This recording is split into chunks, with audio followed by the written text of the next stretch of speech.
Our 1,700-kilometer Boreal forest loop continues. And so far, we've seen potholes, lakes, rivers, and waterfalls. We fought off mosquitoes, a lot of mosquitoes, had our windshield smashed, and at one point made our way towards the wrong park. So yeah, it's been a trip so far. But this park is different. Stop number 5 of 11 on our Boreal route is Esker Lakes Provincial Park. It's quiet. No motorboats are allowed, just paddles. No big lakes either. Instead, you've got lots of small kettle lakes and eskers and quiet walks and campsites tucked into it all. And after 4 parks, we're still chasing the same thing. A level campsite. Is this the park where we find it? There's only one way to find out. Let's go! The trip from Cap Kigawan to Esker Lake Provincial Park is a short one, at just under 80 kilometers. A little over halfway, you'll roll through Kirkland Lake. It's a solid spot to top off the tank, grab groceries, or pick up anything you're missing. It's not your only option along the route. There are a bunch of other towns you'll pass through too, but it's a good, reliable one to build your stop around. Pit stop in Kirkland Lake. Groceries.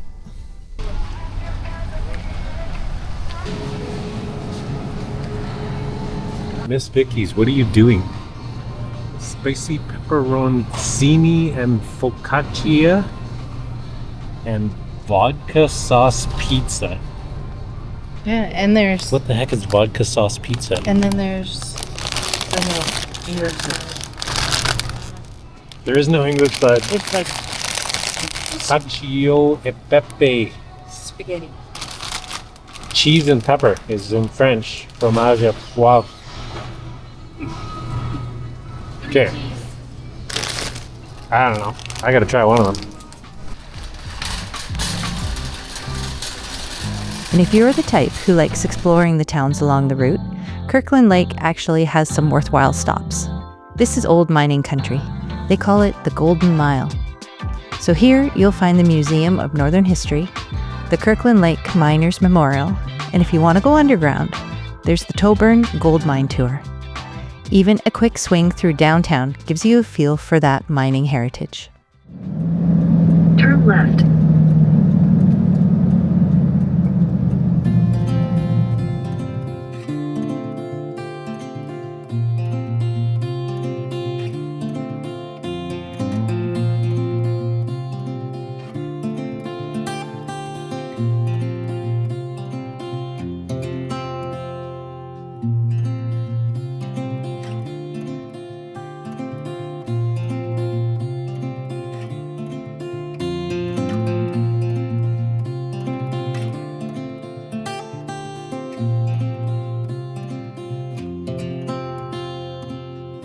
Turn left.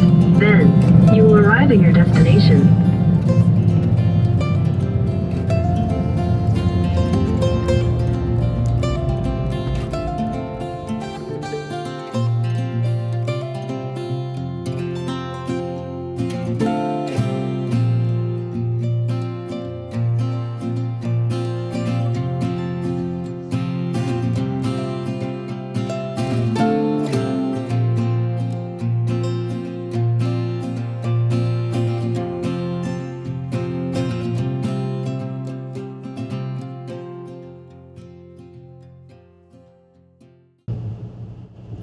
Our number here. Site 84, the Lakeside and Hilltop Campground. Side Hilltop. Oh.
Well, let's see if we can find a level spot.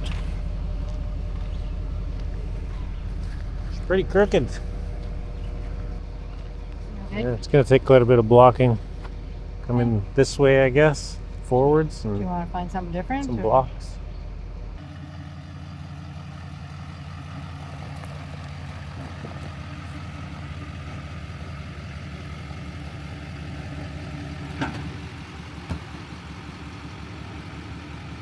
See if we have enough blocks. I picked another crooked site. You know what the other option would be to move the picnic table.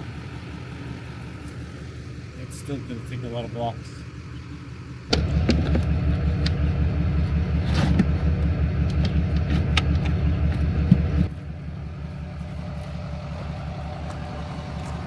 Holy.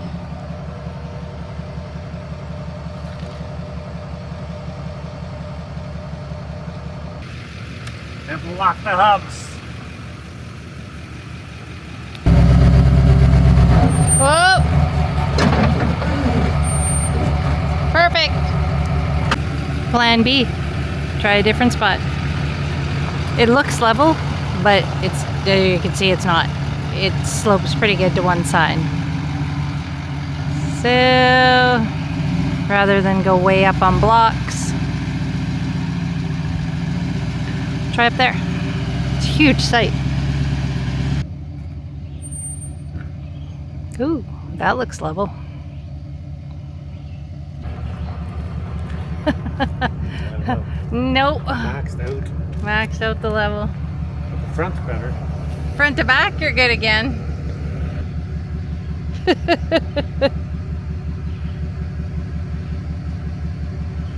I don't know.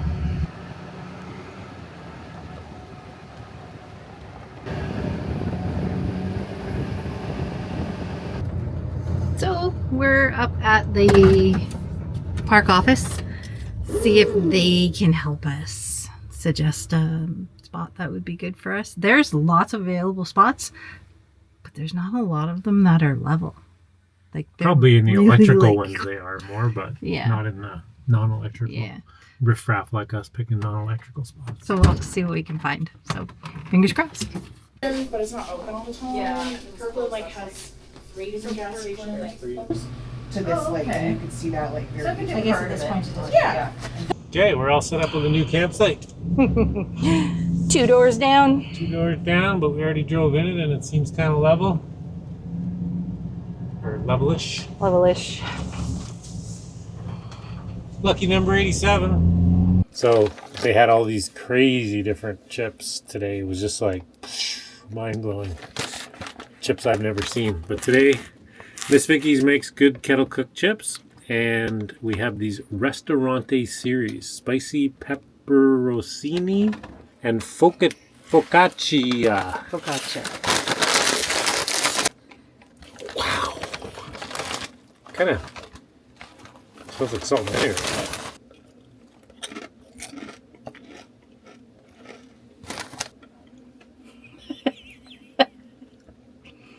It's not barbecue, right? It's like, it's a salt and vinegary. It's got that malt Malt vinegar. and then a bit of spice. It's almost like salt and vinegar with a little bit of spice. Yuck. I don't like those at all. 2 thumbs down. Well, no, I'm going to give them an okay. Well, the dark clouds have passed. The sun's out.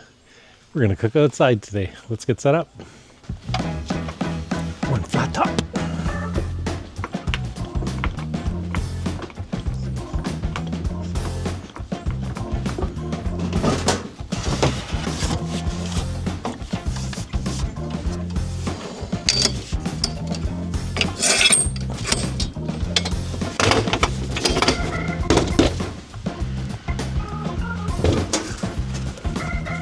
One propane hose.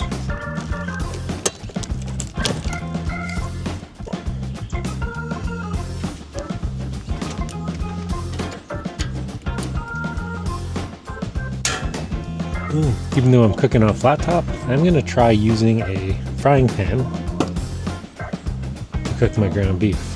so my spices don't all go in my flat top and ruin the seasoning. That's my plan. We'll see if it works. I've tried it before.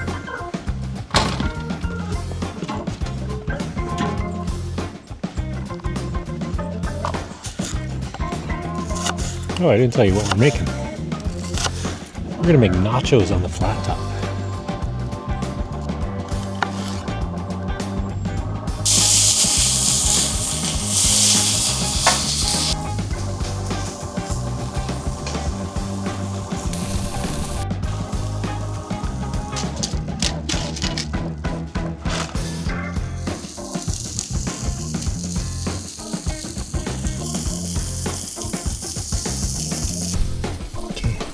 Let's have a peek.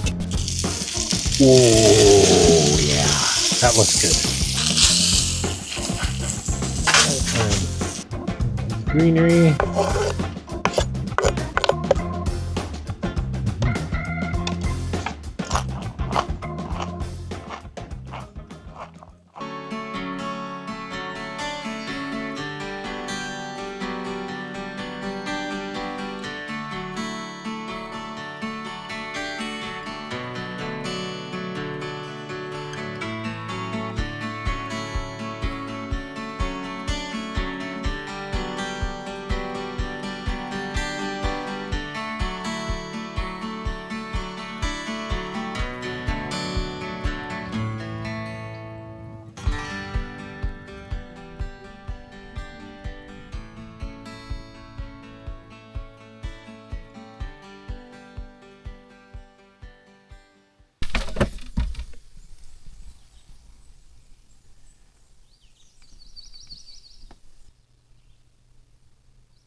We were considering going for a paddle this morning, but it's a little bit cool. So we're going to do the Lonesome Bog hiking trail. It's not cool. Well, it's about 15 degrees Fahrenheit, or Celsius. He's adapted to the warmth. What's 15? 60 maybe? It's a little cool. I actually have pants on. So we're doing this Sentier Lonesome Bog Trail, 1.5 kilometers. Okay, I got like 3 dragonflies leading my way. Cleaning the mosquitoes up from in front of you. I'm prepared. I'm still not sold that it works. Moose turds. Not fresh. If you want to understand what makes Esker Lakes special, this is the trail for it. The Lonesome Bog Trail. It's short, it's easy, but in 1.5 kilometers, it somehow fits in geology, boreal forest, wetland ecology, and even a bit of mining history. It's an interpretive trail that circles Sausage Lake, and as you make your way around, the whole environment shifts on you. At one point, the trail steps out onto a boardwalk and heads right across the bog. And honestly, this is where it gets really interesting. Boardwalk through the bog.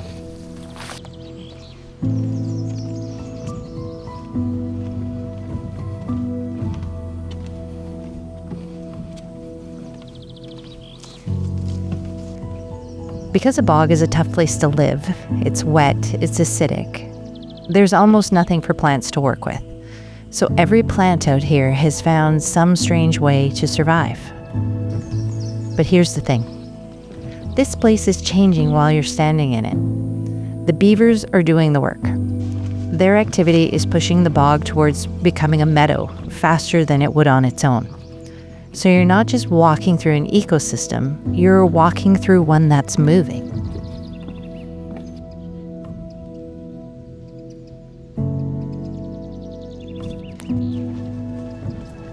And back on firmer ground, there's this big boulder beside the trail. It doesn't look like much at first, but it's a glacial erratic, a rock that rode here inside the ice and got dropped when that ice melted, around 10,000 years ago. It may have traveled hundreds of kilometers to end up right here. That rock ties into the whole story of this park. Everything you're standing on was shaped by retreating glaciers, including 29 kettle lakes scattered around the park. Each one's a hole the ice left behind when it pulled back. The park sits on the Monroe Esker, a ridge of sand and gravel left behind by meltwater from the ice sheet, over 250 kilometers long, the longest esker in Ontario. Saskatoon berries. Yum. If I start hallucinating later, I was wrong. Magic Saskatoon berries. And that was the Lonesome Bog. I didn't even feel lonesome. That was pretty nice. I have to find some flowers. I need to make a tile.